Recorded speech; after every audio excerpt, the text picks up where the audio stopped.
Region 9 REO sent on leave after shooting a woman. Pensioner dies in Linden fire. Rohi publishes 2 books. Yes, I'm not kidding. And private vendettas cost nation billions.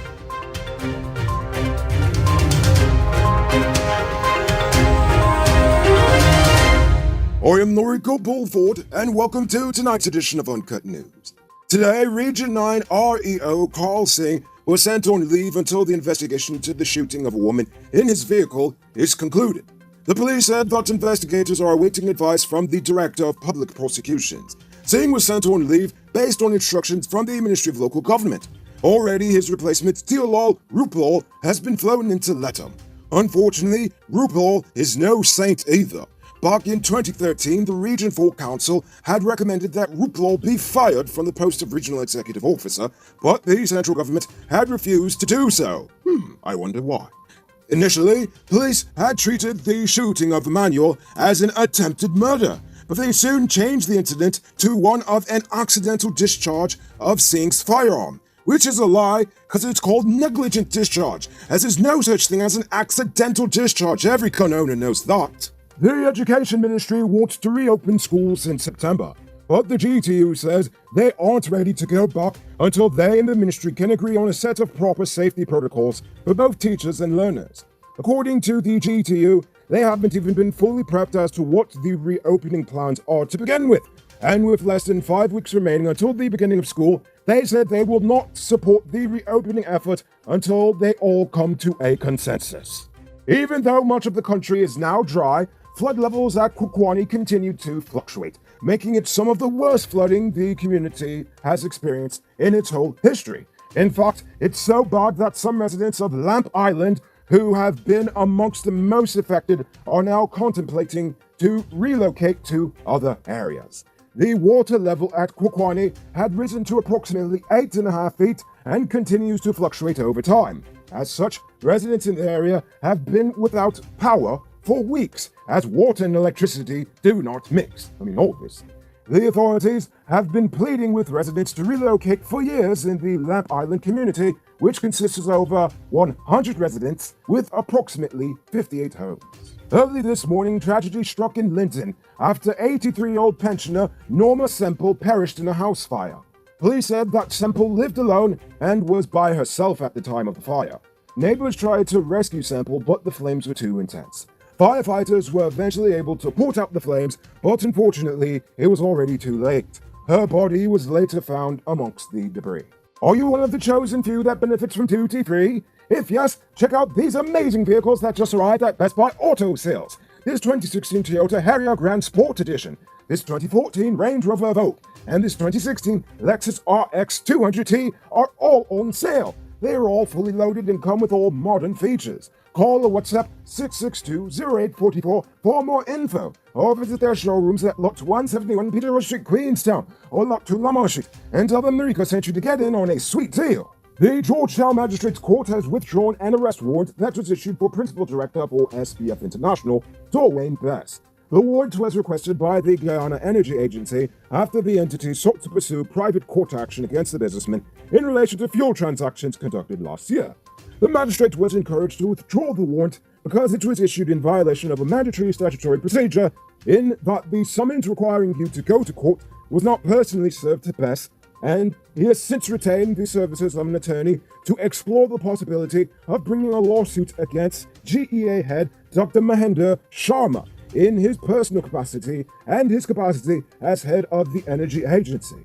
This would actually be the second lawsuit filed by Bess against Sharma and the GEA. According to court documents, Bess in February of this year filed litigation demanding in excess of 100 million Ghana dollars over the cancellation of his import license and other fees incurred as a result of the GEA's action in September last year and any other reliefs which the court may deem fit. The company is also looking to have the court declare Dr. Sharma's actions unlawful and further be quashed. Accused serial thief Chris Pollard was remanded to prison for allegedly robbing a woman while she was boarding a minibus. It is alleged that on July 22nd, at the Route 47 bus park, he stole a gold chain from Tanisha Dick. Pollard pleaded not guilty to the charge, but he was denied bail as he had been arrested and charged for several similar matters in 2019. He's expected back in court on August 30th. Last night, 51-year-old Stephen Bishop was killed after he was struck down in Providence by a 34-year-old speeding drunk driver. The police did not release the speeding idiot's name, but they did say that he was found to have between 151 and 161 micrograms of alcohol in his breath, which basically means he was stupid drunk. Like, can't even walk in a straight line without falling down drunk. The driver alleged that the pedestrian suddenly ran across the road, but I doubt that, seeing as he was drunk, his reaction time was probably just slow enough to end up killing the poor sap. Bishop was declared dead on arrival at the hospital. A quick cent is better than a slow dollar. Sell Digicel top-up and watch your money grow. This is one of the simplest investments you can make to let your money earn you money. Call 685-3109 and get started today. It's now time for today's Runner Report. Today, the nation recorded 31 new cases. There are now 530 persons dead, 9 persons in the ICU, 907 persons in home isolation. The total number of confirmed cases around the nation now stands at 22,181. So, please, people, wash your hands frequently. Avoid touching your nose and mouth and mask up before you leave the house. When you do leave home, try to avoid enclosed spaces and large crowds, and remember to give 6 feet of space between you and others. The Health Ministry has received an additional 10,000 doses of the Russian Sputnik vaccine. The administration of the vaccines will continue for those who received their first doses in April, and will be extended to those persons who received theirs in May. In addition to the Russian vaccine, the ministry is also administering the Oxford AstraZeneca vaccine and the Chinese Sinopharm. The Johnson & Johnson shot is expected by next month. Guyana had experienced a delay in receiving the shipment of the second dose of the Russian vaccine, as a spike in the Delta variant caused a global shortage of the shot. According to some studies, the vaccine has proven most effective against this variant. I'm talking about the Russian one, that is. To date, 246,716 individuals have received their first dose of a vaccine, of any of the three, while 130,429 persons are fully vaccinated. Clement James Rohe has just published 2 books. No, it's not a joke, I'm being serious. Now in his 70s, the PPP politician has been active in politics all his adult life, and now he has published 2 books about his experiences, detailing his family life, his political career, and stints as a government minister. Those books, entitled My Story, My Song, and 104 Times, are already available for purchase. You know, if you're into that type of stuff. In the book, My Story, My Song, Rohe talks about his roots linked to indentured laborers brought to Guyana from India. He writes about his introduction to politics at the age of 18 and several key encounters during his career. Meanwhile, former Speaker of the National Assembly, Ralph Ramkaran, has pointed out that it is the first autobiography published in Guyana since Chetty Jagan's The West on trial, which tells me that maybe it's time for your boy Noriko to write a book of his own. What do you think it should be called? I like the title, Diary of a Mad Guyanese Man. Have a business and need access to more Goondu balls? Register it on one of the fastest growing business directories in Guyana. Sign up for free on snap.gy and get your business listed today. And yes, you've heard me right, it's absolutely free. Get listed today on snap.gy. And now for our stupid news of the day. You know what I think is stupid? The sheer number of politicians in this country who use the power of the state to wage their own personal vendettas against private citizens. It's bad enough when they do it to each other, as the very act itself is a clear abuse of power. But it's even worse when they use the power they were given against the people who gave them the power to begin with. No, I'm not talking about the NDC councillors who act like they own the village. I'm talking about the higher level vendettas that end up costing the nation billions in wasted potential revenue from the jobs and the businesses such denied investments would create. For example, did you know that Guyana was about to have an airline again? Under APNU, one Guyanese former Delta Airlines pilot tried to start his own airline under the Guyana Airways brand. But one porn-stash-having terrible lawyer named after a spice had a problem with that. So they let the man spend millions in procuring equipment, staff, licensing, etc., only to tell him at the very last minute that he can't use the name.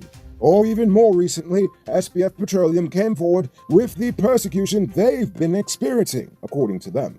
According to the company's director, Dorwayne Bess, shortly after the change of government, he was told to either sell 80% of his company to a certain individual or experience the wrath of the higher-ups. He decided to stand his ground, and since then the company has been the subject of multiple investigations from the GEA and the GPF.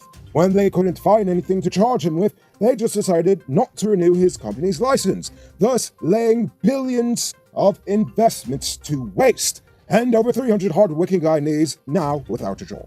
These are just two of many examples I can speak of, but all I'm trying to say is that allowing politicians to abuse their power in such a manner is pretty stupid. You there, Mr. Truck Owner.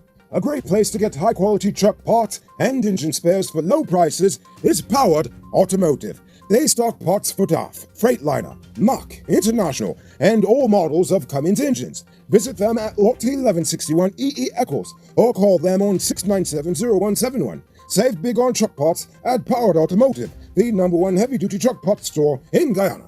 Real thing. Moving on to our Uncut News Views poll question of the day.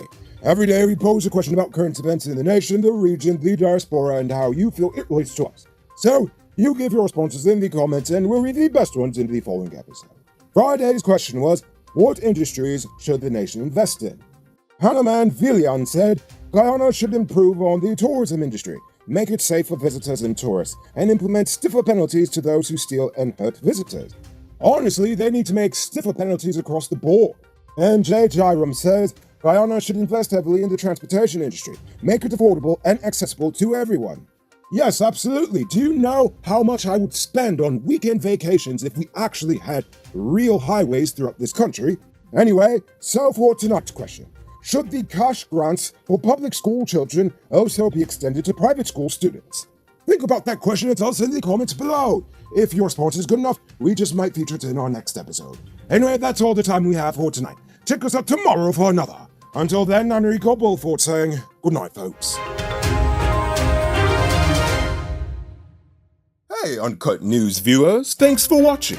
You can subscribe by clicking on this button over here, or click over there for more news. You can also drop a comment to let me know if you've made it to the end of the video. Goodbye for now.